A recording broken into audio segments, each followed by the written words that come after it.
So you got yourself a Leica camera, and now you want to get yourself some Leica glass. If you really want something that's made by Leitz Wetzlar in Germany, there's one option that is highly underrated.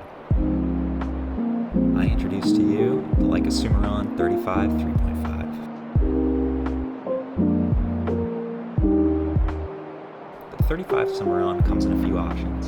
There's the LTM version or L39 screw mount, but there's also a Leica M bayonet mount.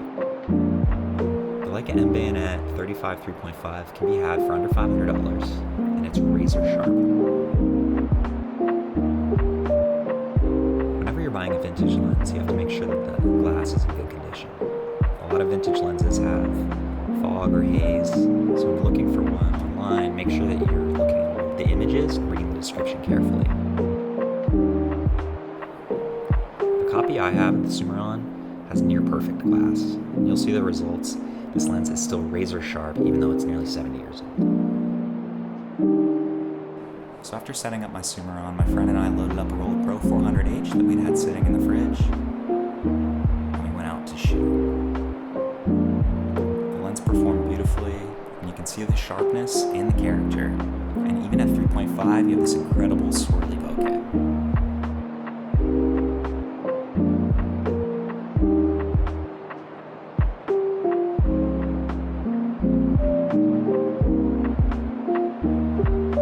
I also have a version 2 Summicron 35, and because of the higher optical quality of my Summaron between the two lenses, I actually think that the Summaron outperforms my Summicron. And I'll show a side-by-side comparison with similar lighting.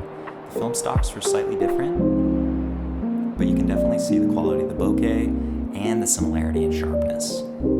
Again, I think the Summaron's slightly sharper than my Summicron.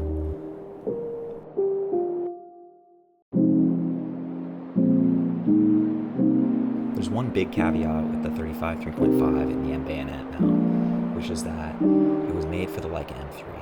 So when mounted to the M2, M4, my M4P, and even later Leica camera, it brought up the 50mm frame lines rather than the 35 that you should have.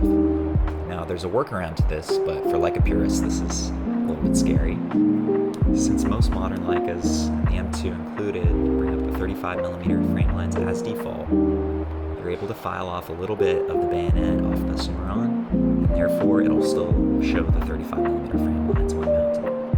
So I went ahead and did this, and this is a little bit scary to do. I am not a big modifier of lenses or cameras typically, and especially with something in such perfect condition and vintage like a glass, I was hesitant, but it's extremely simple. It's just a very small amount of metal that needs to come off, and you can clearly see where it needs to go.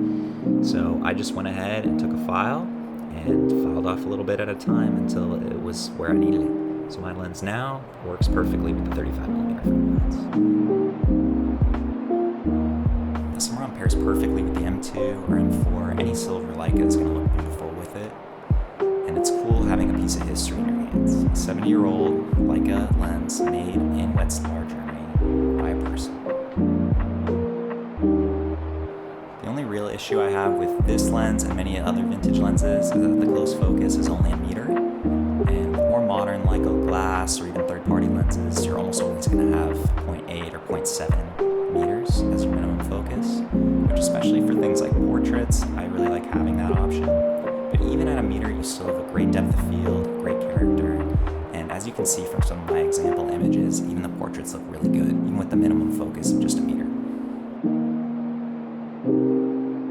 Here are some example images I took with various film stocks and my Summaron mounted on my M2.